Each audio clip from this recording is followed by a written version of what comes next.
Chapter 9 Home. The journey home would take longer due to the extra load. Wagons upon wagons filled to the brim with supplies were dragged behind horses provided to Ganondorf and his fellow Gerudo by the secret Sheikah group. Dormo, limping happily, had introduced Ganondorf to some of them.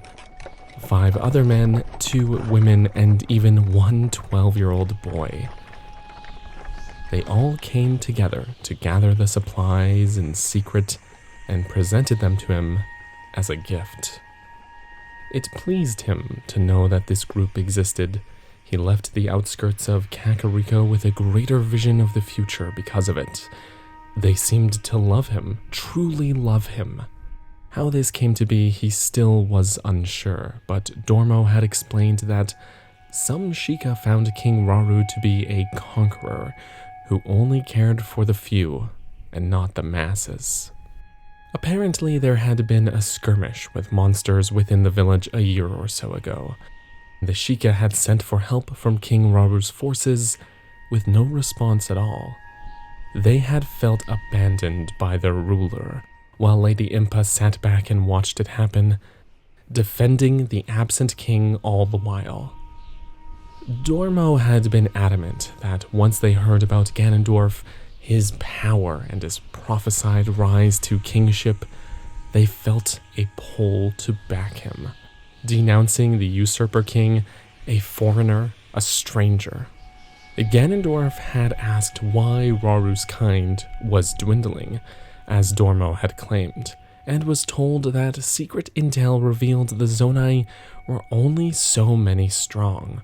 Most had actually gone back home, into the sky, to whatever unknown place they used to reside.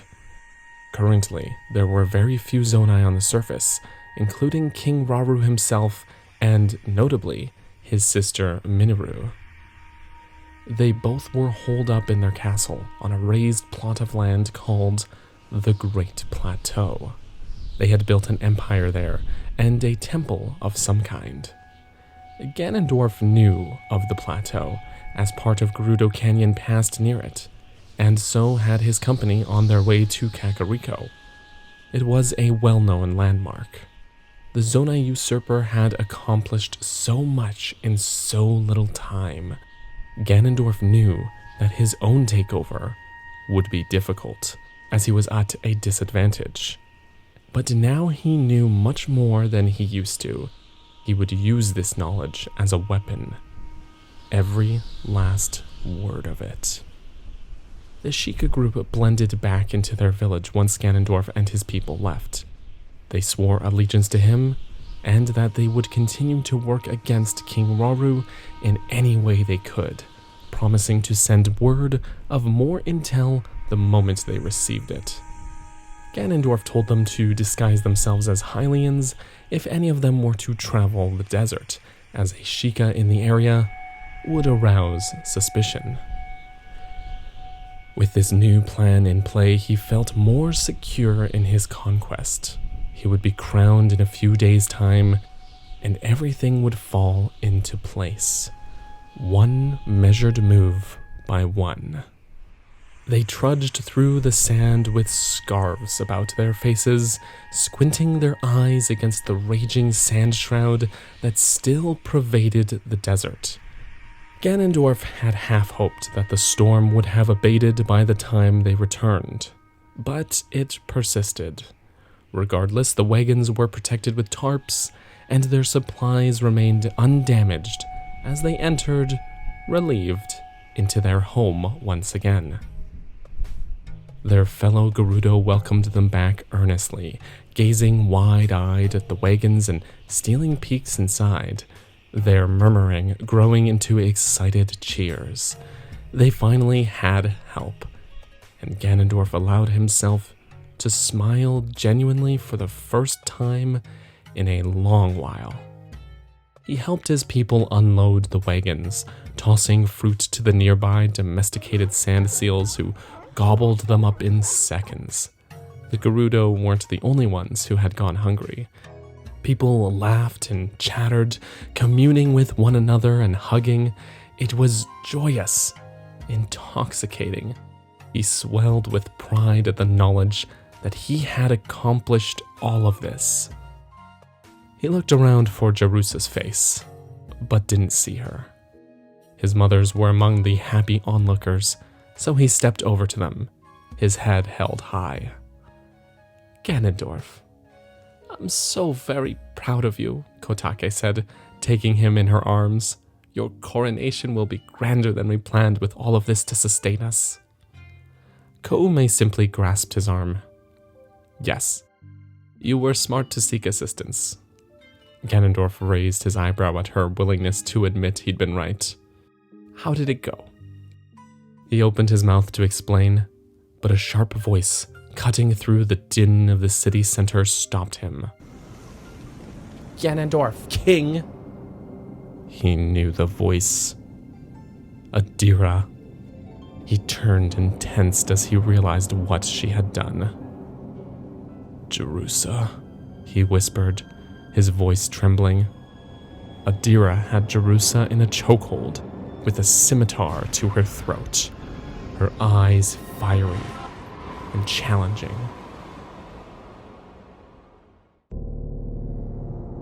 Chapter 10: A Vendetta. The first time Ganondorf had seen anyone executed was when Adira's mother was hanged in the city center 8 years ago. It had only taken a couple of weeks for Koume's investigation into Adira's alleged betrayal of the crown to conclude. It had been found that Adira's mother was the true traitor. She had hired a bounty hunter, the Hylian Ganondorf had obliterated with his newfound power. Ganondorf was incredulous, knowing that Adira had to be the true offender, that it didn't make any sense otherwise. Perhaps her family also believed the same vitriol that Adira did, but Adira was the perpetrator.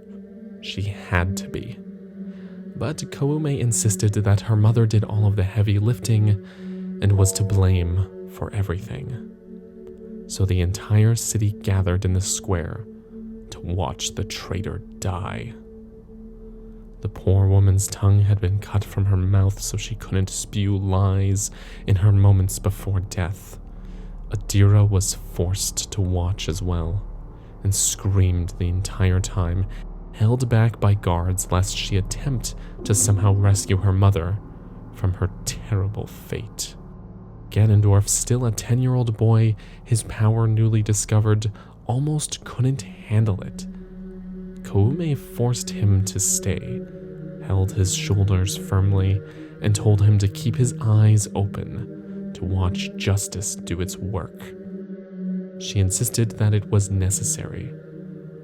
But as the woman swung from the rope, her neck echoing an audible snap throughout the square, Adira let out a wail that creeped into his spine and seemed to crack his skull, a sound he'd never forget. And now, as Jerusa's fearful yet determined eyes pierced him, he felt something similar writhing in the back of his own throat, ready to be let loose. Her bravery was evident even now as the blade at her throat cut into her just a little. "Unhand her now, Adira. You will regret this decision for the rest of your very short life if you do not," Ganondorf said, red mist billowing around him. He left his power mostly unguarded now, and it seethed, waiting for its chance. But he couldn't let it go until he had a proper target, and right now Adira was using Jerusa as a shield. And she knew it.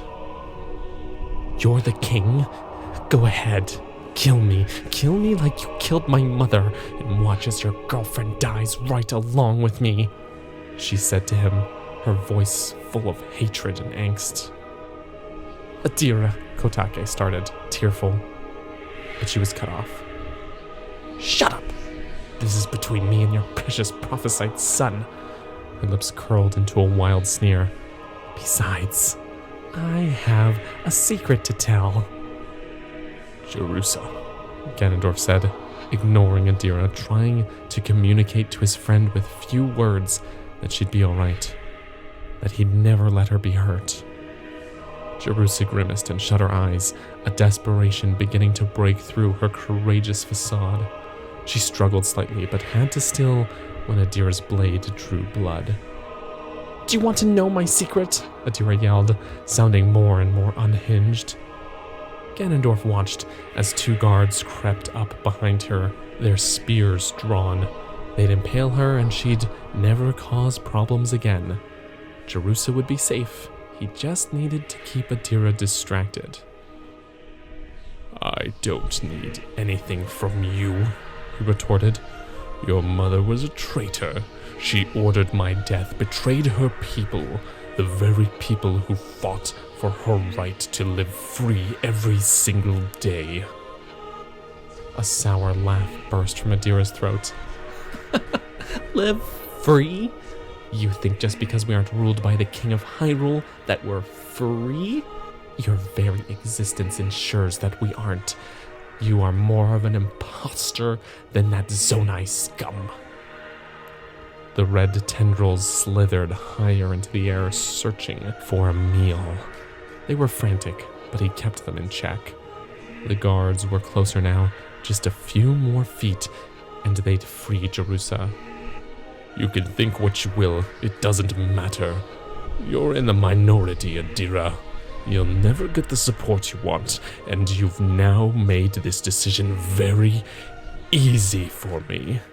He stepped closer to her, closing the distance between them so his power wouldn't have to travel as far, once he could safely release it.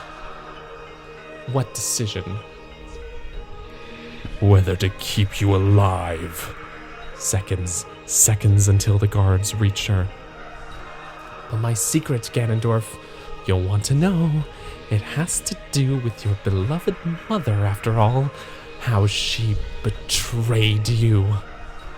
Liar. She was trying to get a rise out of him, trying to get him to lose control so that he'd hurt Jerusa in the fray. She did nothing wrong, you know, she continued. My mother, she hated you, wanted you dead, yes, as did I, but she never lifted a finger against you.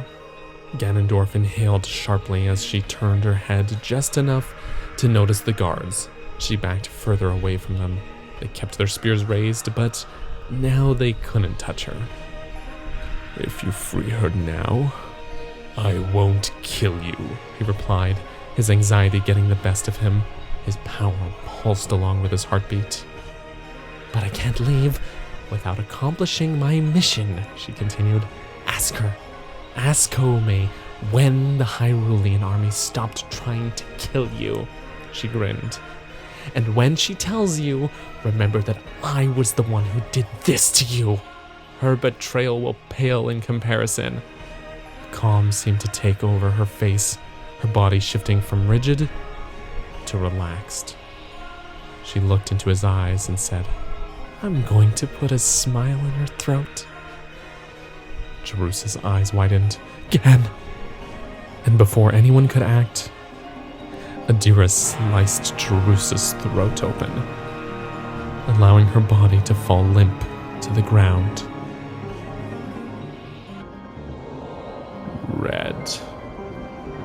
Red, it was all he could see, all he could feel. The sky burned red.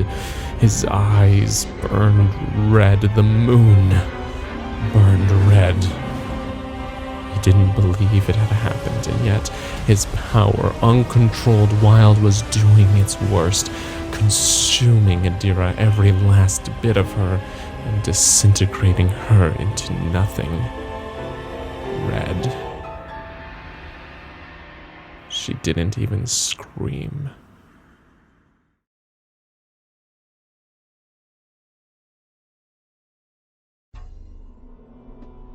Chapter 11. A Servant. Even after hours of scrubbing, Jerusa's blood still stained the sandstone ground of the square. It had already been a week. Ganondorf didn't know how time had flown by so quickly. He had been busy with the restoration of his city, as well as forming a task force of Gerudo he trusted in order to investigate suspicious activities within Gerudo Town. He wouldn't allow it to happen again. He would never again allow betrayal to darken his home. And it was all he could do to keep himself together. He wanted to murder Adira all over again. He fantasized about it, yearned for it. How many different ways he could destroy her. He wished that she had screamed in agony, wished she had begged for mercy. This was the one drawback of Gerudo women and their innate strength, he supposed. His last conversation with Jerusa echoed through his mind. You're a coward. She had been so angry with him. If he had only let her accompany him to Kakariko, she would still be alive. He replayed her death constantly. Her eyes as her throat was slashed, the way the life left them. Nothing would be the same again. While he felt a jolting despair that would likely never leave him, what happened had only solidified his plan, reaffirmed for him that his destiny was all he should ever focus on. He would not become emotionally invested in anyone. He would not love anyone. He would only hate, and that hate would drive him. Koumei had denied any betrayal, and Ganondorf took her word, but he thought maybe there was the slightest waver in her eyes when he'd asked her. She had said no one had any proof the Hyrulean army had ceased assassination attempts, but Ganondorf only had evidence that Gerudo wanted him dead, no one else. But Adira was a traitor and couldn't be trusted. So he put it out of his mind. He turned away from the bloodstain toward the entrance to the city, his eyes dark. The Gerudo in the square made way for him, averting their own eyes. He ignored them right back. There were more important things to worry about than his people's pity for him. Today he would meet with Dormo. He'd received word that there was news of King Raru's next moves. If Dormo was to be believed, this news would be vitally important, and give Ganondorf the opportunity to take out the Usurper King for good. Whatever it was, it had to do with the depths. A hollow, cavernous underground stretching all the way across Hyrule, pitch black, unless lit by various methods. The depths had been a mysterious place, undiscovered until the Zonai first visited the land before Raru was named king. They found that the ore there was plentiful, a particular kind that they used for their own purposes. They employed all of the races of the land to help mine it, including the Gerudo, until Ganondorf was born and the prophecy was confirmed. For close to 18 years now, the Gerudo hadn't set foot in the depths, unwilling to assist the traitor who occupied the throne belonging to the Gerudo king. So news of the area and the happenings therein was rare. Considering how important that ore was to the Zonai, it could be a key part of Ganondorf's endeavors. He exited the city, motioning for one guard to follow him. Jiri was there for the revelation that there were Sheikah who admired Ganondorf, so he knew she could be trusted. He hadn't yet divulged the full truth of it all to his people, nor to his mothers. They only knew that there was one Sheikah traitor, not a whole group of them. He wasn't sure what he could tell them, especially after what had occurred. They trudged through the sand toward the Kara Kara Bazaar, protecting their eyes from the sand shroud that still raged around them. There was no telling when it would stop, and it showed no sign of doing so. They didn't speak, and Jiri had her spear unsheathed the entire trek. Once they arrived, Ganondorf recognized Dormo's face and telltale limp, courtesy of his malicious power. He was dressed as a Hylian, though, as Ganondorf had demanded. At least he could follow orders. He caught Dormo's eyes, and they moved to a quiet spot under a palm tree, away from prying ears. Jiri stood watch, a hard look on her face to deter onlookers. The people in the bazaar would notice the Gerudo prince, knowing enough not to speak to him. His presence there would be gossiped about, no doubt, but it was a necessary risk. Dormo bowed low, and Ganondorf hissed, grasping his collar and yanking him back upwards. "You idiot! People are watching." "My apologies, my king." He tentatively scratched his arm, waiting. "Speak," Ganondorf said, already impatient. "Our spies have brought news that Raru's mining of the depths has come to an end," Dormo said, his eyes wide and excited. Ganondorf frowned. "For what reason?" "Because, Your Grace, it seems that enemies of all kinds have taken over. Bokoblins, Lizalfos, even Lynels. They've set up camp there, crowding out the miners. There have been deaths. Every race has suffered. No one is willing to go below anymore, and the usurper has ceased operations indefinitely, citing safety reasons." He scoffed.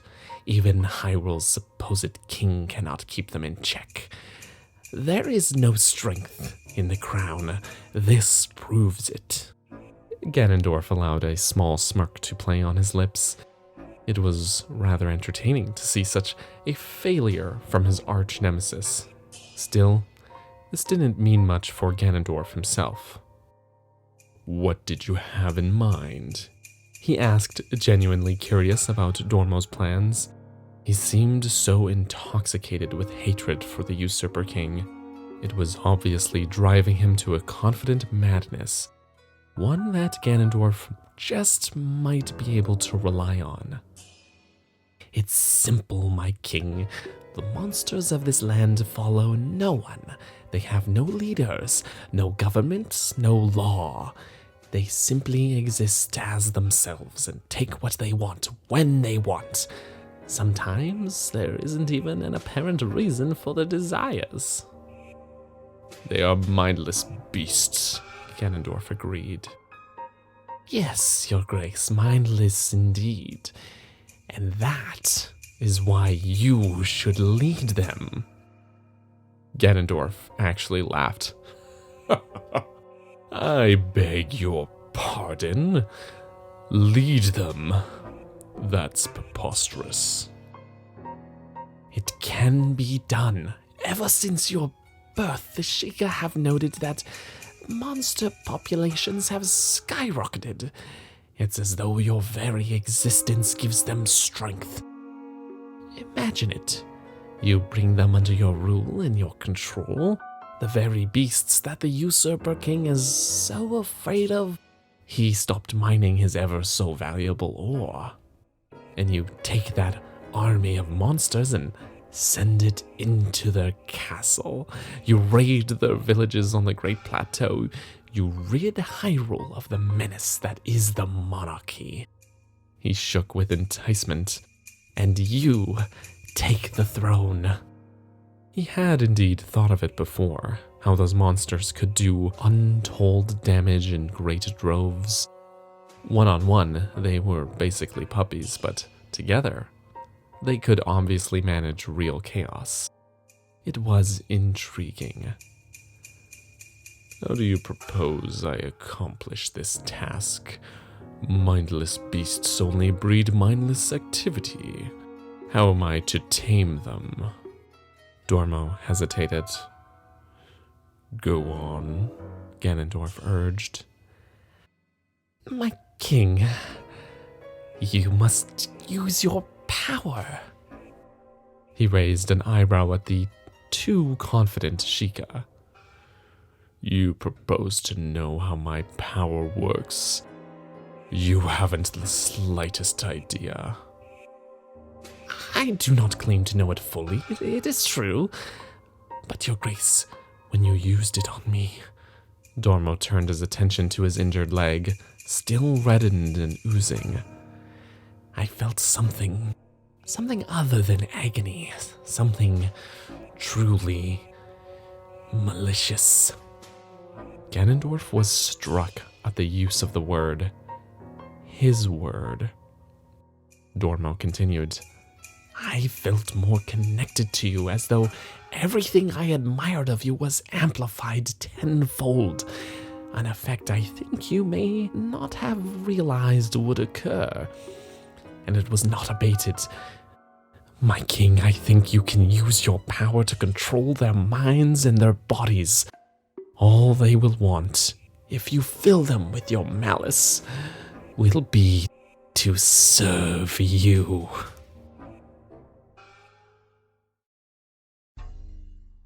Chapter 12. A Phantom. The red bokoblin screamed and thrashed in the cage. It didn't seem to have any care for its own well-being, repeatedly smashing its head into the bars. All it wanted was to rip apart anyone in its view, including Ganondorf himself. Dormo had convinced him to try, to at least attempt to use his power as a device of control, instead of just wrath and destruction. He had to admit, Dormo was right about one thing. Control was a skill Ganondorf had not mastered when it came to the power itself. Even when he had a target, anyone close by was at risk. He hadn't been able to rescue Jerusa because of this, which meant he had to learn how to rule it. And perhaps this was the best way. Tomorrow was his coronation, finally. Without Jerusa to witness it, it felt like a pointless ceremony.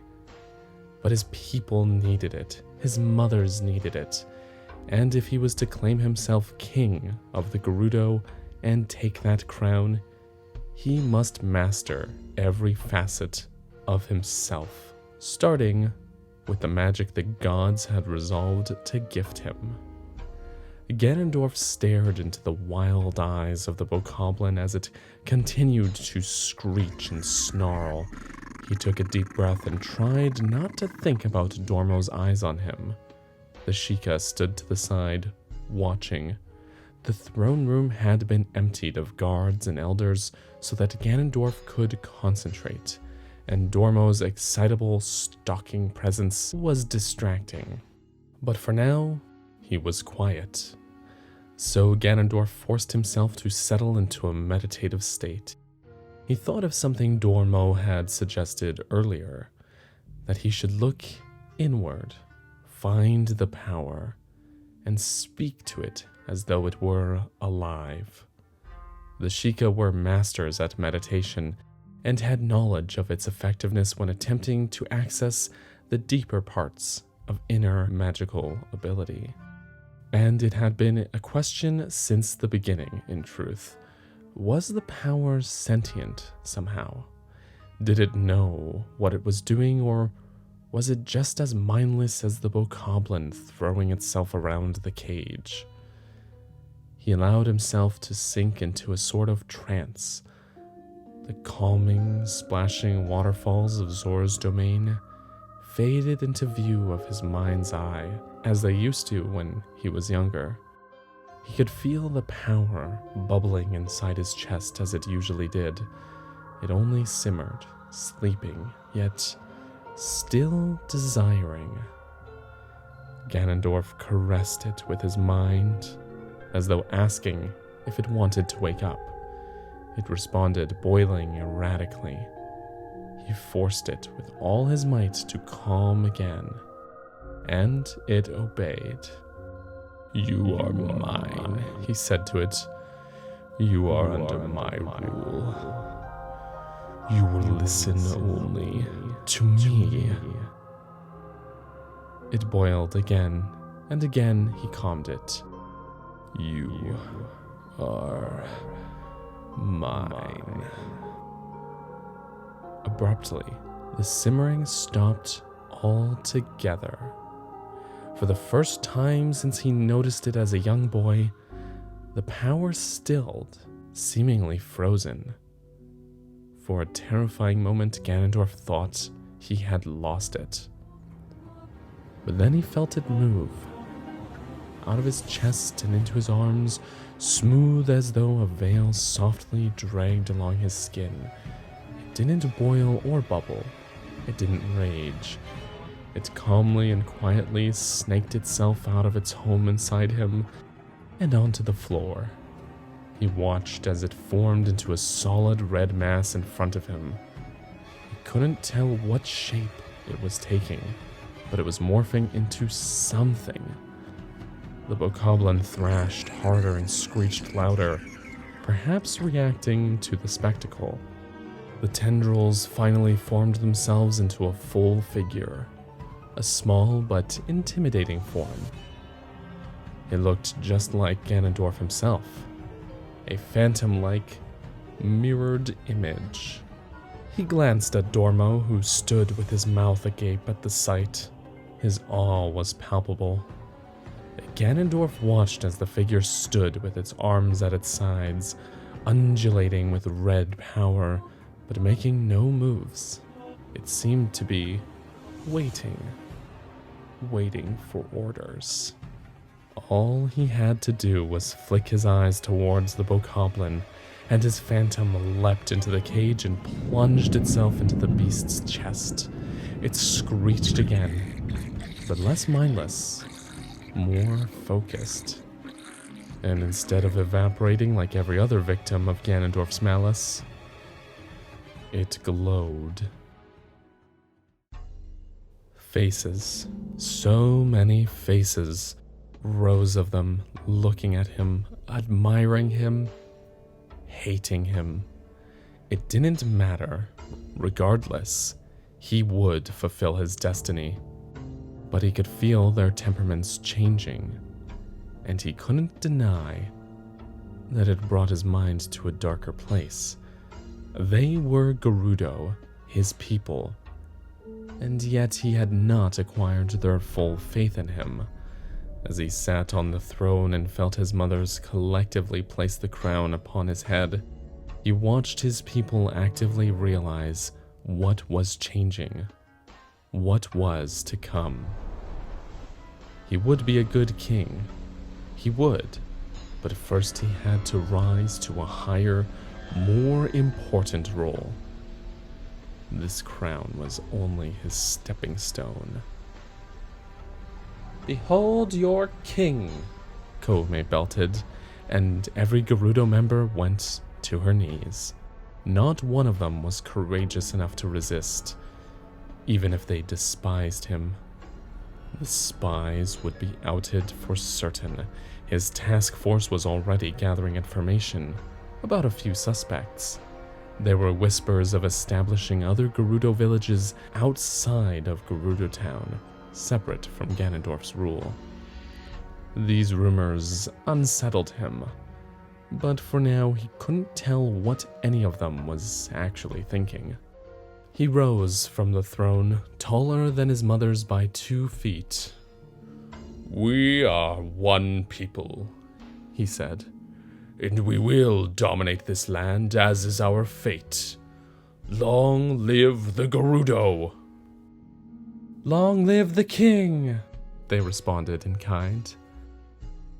They began to disperse, and Ganondorf sat. "Your Majesty," Kotake said, her voice soft and proud, "there is one matter to attend to. Your first act as king." She gestured to the entrance where Jerus's family, all 12 of them, were crowding, staying behind. Their faces said everything he needed to know. He must compensate them. As king, it was his duty to order recompenses for any families left behind by their loved ones. He would have to do the same for Adira's family as well, even if he suspected their involvement in her crimes. Until he had proof, he had to do his duty. "Mireille," he said, addressing Jerus's mother, whose face streamed tears that hadn't stopped falling since her daughter's death. "I extend my purest sympathies to you and your family. I order your homes be doubled in size and adequate supplies brought to you in order to fill the new space. You will be granted food rations for a period of 1 year. "Thank you, my king," she replied, her voice thick with sorrow. "But what will you grant Adira's family? What will you give the family of the woman who murdered my daughter in cold blood?" "I will award them whatever they are owed, as is my prerogative." He glared, feigning indifference. Mireille glared back but said nothing. What could she say? She was bound by loyalty, and the knowledge that that very loyalty was soured by his duty nauseated him. But this was how things must be, now and until his demise. He watched as Jerus's grieving family left the throne room, richer yet poorer all at once. He felt his phantom stir inside him, and he allowed it to storm for a moment. The ghost living within him was the only being in the universe who could understand how he felt and what he must do. It was time to take things to the next level. Soon he would be seeing King Raru's head on a spike, and he would savor every single moment.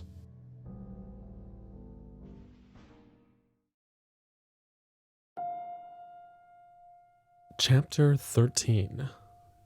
A Mother. "We thought they were a myth." Dormo laid out the parchment in front of Ganondorf, unrolling them to reveal a sketch of the object to which he was referring. A golden, tear-shaped trinket, seemingly. Over the first weeks of Ganondorf's new reign, he had doubled down on utilizing the Sheikah supporters for his own needs. One of them was assigned as a spy to infiltrate the monarchy as part of the waitstaff of King Raru's castle. So far, he had brought back unexpected information, some of which knowledge that had never before been confirmed. "A secret stone," Ganondorf mused. Sharita, his long-standing teacher of history, had mentioned secret stones several times throughout his lessons. It was speculated that the Zonai had brought 6 of them down from the heavens. They were said to house a magic that amplified the innate power of the user. It would stand to reason that Raru, or even his sister, may be taking advantage of one such powerful jewel. Where the other stones were was a mystery still. The spy had only seen one tear-shaped jewel upon King Raru's wrist. But truly, it could be anything. Just a bauble, for all they knew.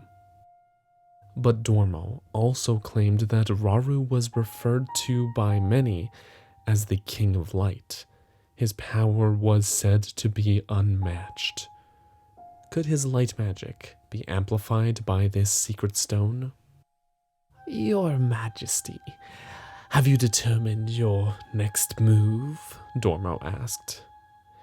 Ganondorf gazed out of the throne room, watching his people mill about. The sand shroud was finally dissipating, and the lively din of his city was returning. It had been so long, he'd almost forgotten what it felt like. With the skies clearing, yes, I think I have. Dormo stared expectantly. Ganondorf grinned with a morbid delight. Have you ever witnessed the might of a Molduga?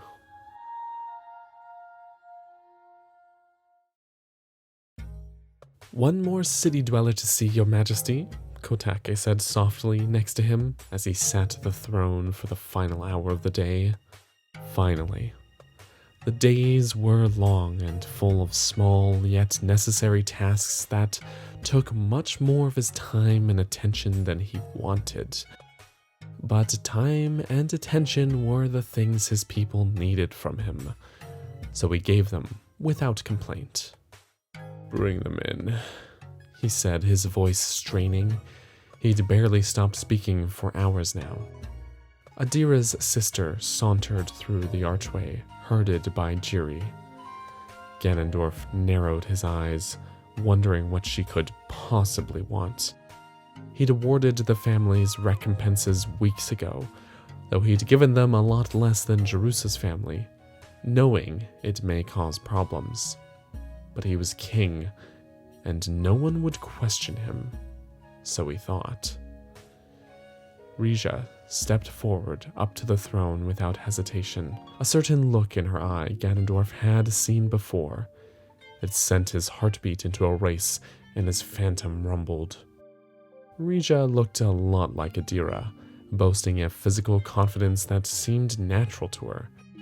But she wasn't without some fear. He could see it in her brow. She bowed. Your Majesty. He nodded once in reply, unwilling to give her a vocal acknowledgement. I've come requesting further compensation for my family. Her eyes flickered from Ganondorf to his mother's, standing on either side of him. Please, she added, an obvious afterthought. Your king gifted you what he determined you deserved, Kume said, her voice full of hate. You question your king's generosity?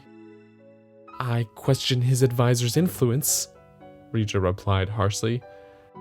Perhaps my king would be more generous had his mothers not groomed him to lead in the way they wished. Ganondorf leaned forward, causing Rija to take a step backward. He spoke in a chillingly low voice. Your sister murdered this city's best warrior, and you expect further gifts from me? She swallowed. Your Majesty, I have information that I'd like to trade. Perhaps then it won't be a gift, but instead a transaction. A compelling offer. His instinct was not to trust any of Adira's family, but if they were desperate enough, there might be some truth to be gleaned. All right, he consented. He felt Koume stiffen beside him. My king, she interjected. She cannot be trusted. Don't let her feed you lies. Ganondorf sighed in frustration and rubbed his tired face. You are my advisor. You have advised. Now leave it. He gave Koume a hard stare. She had been overbearing of late, instigating trouble with city dwellers and hounding him with advice he needed to hear. All he needed right now was his bed. If he didn't know any better, he'd assume she was trying to rule his own city under his very nose. Tell me what you know, he said to Rija, who stood a little taller. Adira tried to tell you before she trailed off, seeming to falter for a moment, but then raised her head in confidence. 16 years ago, she began, my mother was approached by someone who told her a rumor that the male Gerudo child was part of a prophecy. Not the prophecy we all knew about, but one that told of destruction, one that claimed that boy would bring the city we love so much down into the depths with him. She paused, her eyes landing on Kume. That person was your mother. She claimed that the prophecy must remain secret so that no one would work against what must be done. What must be done? He stole a glance at Kume, who stood shaking with fury. Yes, she all but begged my mother to kill you. Liar! Kume shouted. Where is your proof? You are the second person to accuse me of traitorous behavior, and yet you have nothing but words. It was true. The same family that wished him dead for their own reasons would, of course, place the blame on someone else, someone close to him. Oh, I have words. Rija presented a parchment to Ganondorf, handing it over with a smirk. He took it, and his heart sank. The words were scrawled in Koume's very recognizable hand, seemingly written in haste. Your bounty mission, little boy, red hair, green skin, bring the head as proof. Koume had trouble convincing her. My mother didn't want to hurt a child, so she refused. Instead, years later, Koume tried again, and gave that to Adira, to my sister, who distributed it accordingly. She advised Adira to employ someone from outside the city so as to keep suspicion to a minimum. Ganondorf stared at the words, unbelieving. This couldn't be true, but he recognized Koume's handwriting. The telltale red ink, it was hers, and he'd always suspected Adira's role in the assassination attempt was more direct than Koume claimed. The Hyrulean army had stopped hunting you by that time because King Rauru had just taken the throne and he heard about the mission to kill you. He stopped it. He told his army that no children would die under his rule. Rija stood with her fists clenched. You were safe. You were safe until your own mother betrayed you. I did no such thing, Koume lunged at Rija, who was ready. They tumbled across the throne room floor, and the guards pulled them apart, but not before Koume ripped a handful of hair from Rija's head, drawing blood. Both women screamed at each other, spewing hateful words. Ganondorf stood, allowing his phantom to mold itself into being, turning the room red with malice. The women quieted, their eyes wide. Everyone get out, except Koume, he said, barely above a whisper. The guards wrenched Rija outside, and Koume was shoved to the center of the room in front of the throne. His phantom regarded her with interest. Ganondorf allowed it to remain outside of him, and he would for the ensuing conversation. Kotake remained, her face full of fear. Ganondorf, dear, she started, but he put up a hand. Leave. She hung her head, but did as she was told. He stared at Koume in disgust, balling the parchment in his fist. No more lies, he said. No more manipulation. Tell me the truth now, or I will let him devour you.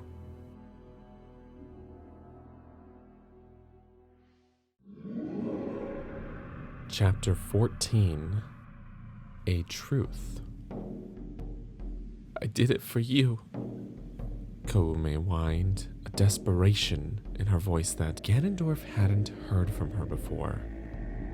His phantom screeched, it lingered between them, a shield protecting him from her. She was the reason, the very reason his own people thought he didn't deserve the crown. She started this, and inspired Adira's hate for him.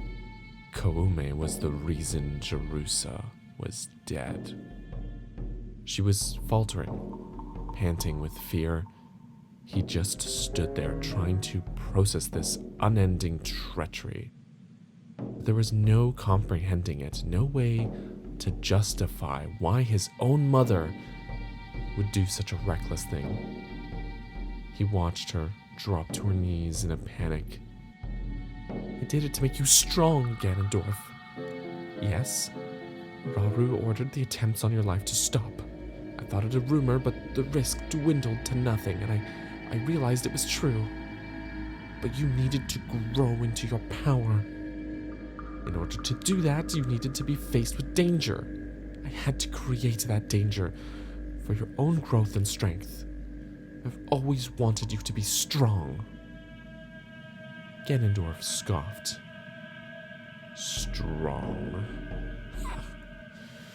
You created fear within my people with a fake prophecy, and within me as a young child.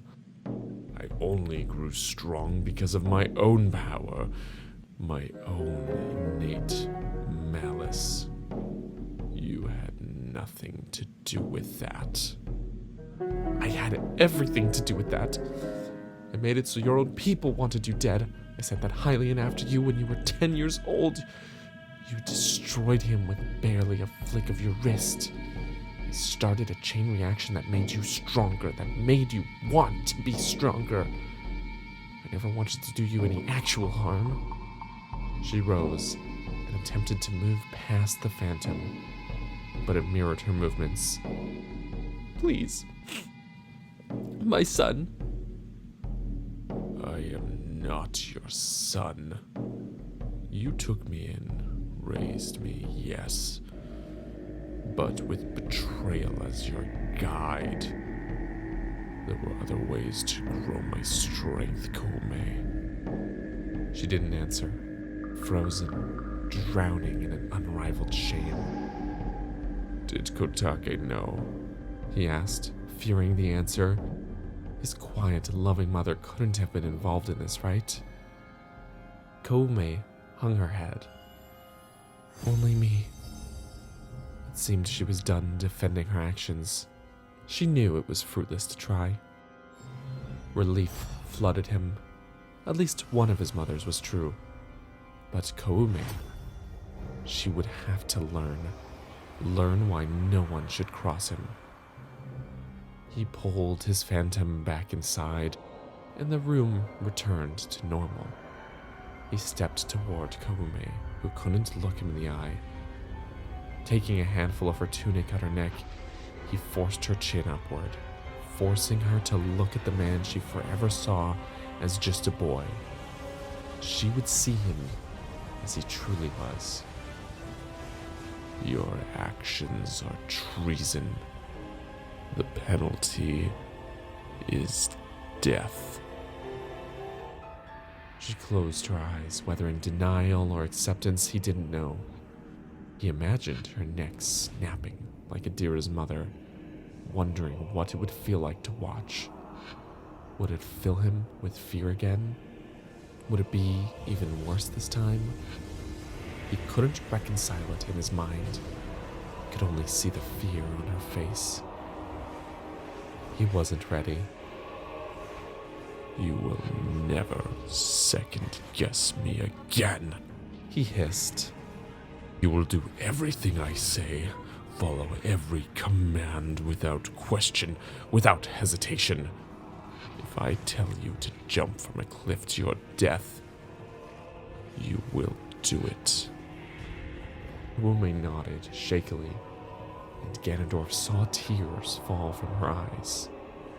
For the very first time in his life.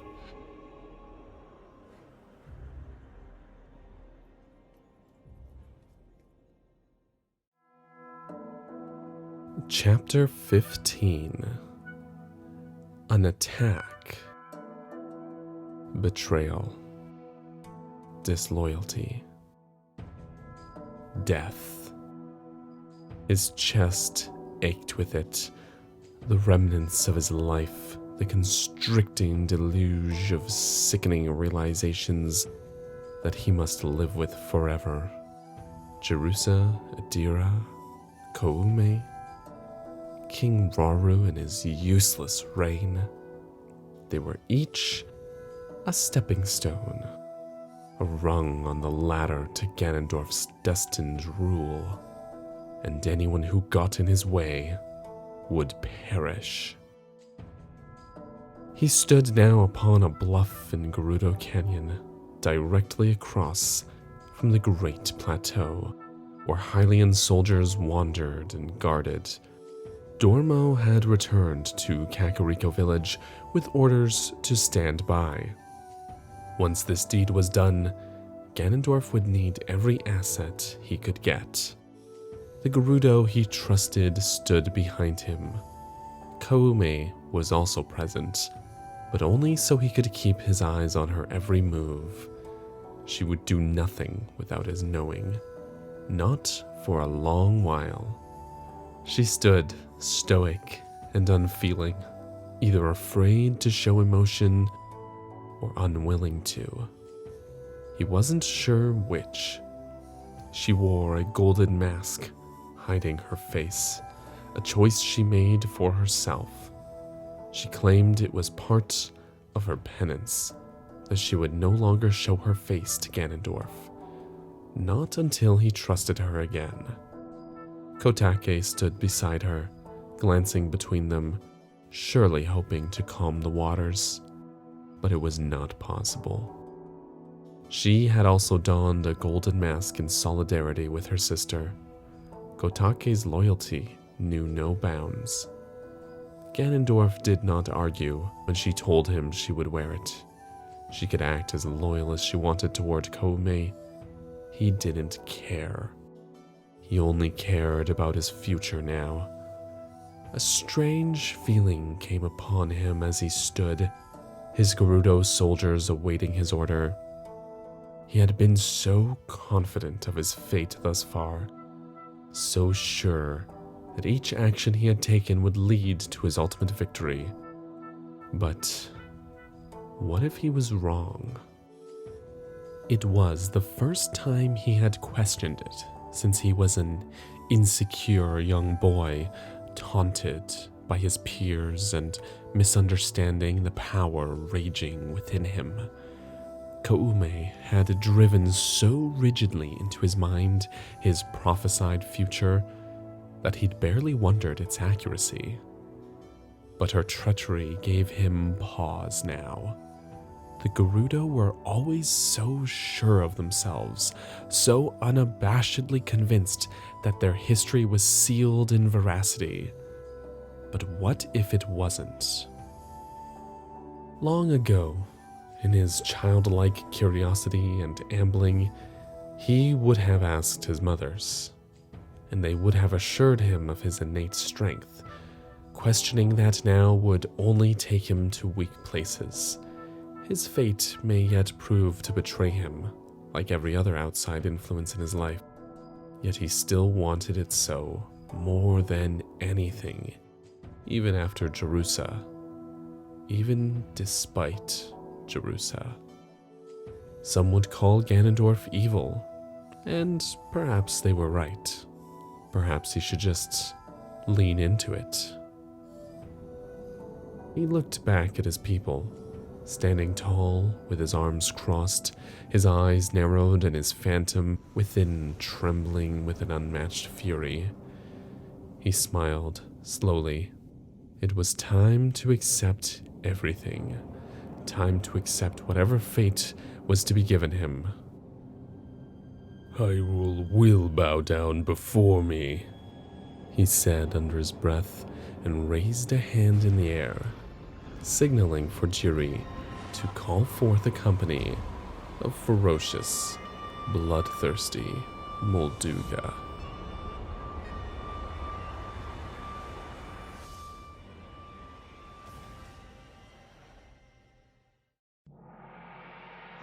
Epilogue. 6 months after the sealing of Ganondorf.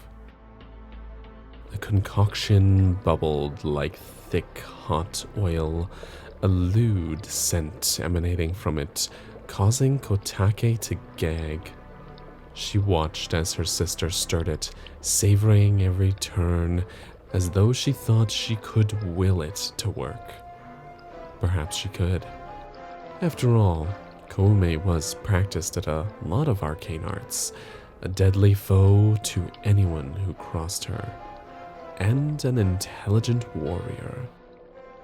Kotake trusted that whatever plans Koume had would probably come to pass just as she wanted them to. But after their son was bested by the usurper king, after he was apparently sealed away without any hope of returning, Koume spiraled into a mania. She desperately clawed through prophetic papers in the library underground, searching for more prophecy, denying any concept that the Gerudo could have been mistaken about their future. When she found nothing, she turned to the black arts instead. Kotake had tried to reason with her, unsuccessfully of course. Magical arts such as these were forbidden for a reason, but Koume was simply reacting to their loss, grieving in her own way. So Kotake gave up on trying to change her reaction, and instead learned right along with her. They studied the black arts for months, gaining knowledge that would plunge the average person into insanity. But they had strong minds, Koume especially. They learned and they listened and they waited. And now Koume silently stirred a potion that would give each of them life, immortal life. There were several ways to accomplish this, many of which the sisters had no access to. Secret stones in particular. But this potion, they discovered in an ancient text buried in the recesses of their city's underground ruins. It required a morbid array of ingredients, including the heart of Azora. When Koume had brought the heart to Kotake with shining pride, all she could think of was the time they took Ganondorf with them to Zora's domain. He was just a boy. Just a boy.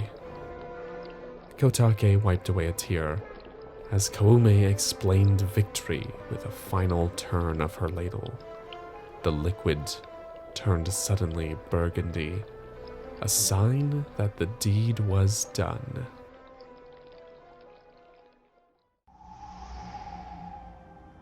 Koume ladled the potion into 2 small jars, from which they would drink and become forever alive, as long as they escaped murder, of course. She had been arduously agonizing over Ganondorf's defeat. She couldn't accept it, not now, not ever. It didn't matter what she had found in the depths after he was born. It didn't matter that the prior king of Gerudo had been buried with it. The true prophecy. The one she had told Adira's family about. It had been real, yes, but she had only used it to her advantage, never dreamed that it would actually come into being. She had, in fact, actively worked against it. So now, when Kotake hadn't been looking, she had tossed it into the potion, the very parchment boasting the secret prophecy that Ganondorf, the Demon King, would be sealed away, and the Gerudo would chart a new path toward allegiance to a monarchy. It was their very destruction, their betrayal of the gods themselves. Koume did not defy tradition, she wrested it. But she had burned that prophecy into their potion, and in that way, they would have control over any further implications it may pose. One day, their son would awaken. One day, Raru's success would fade away. One day, Ganondorf would be king.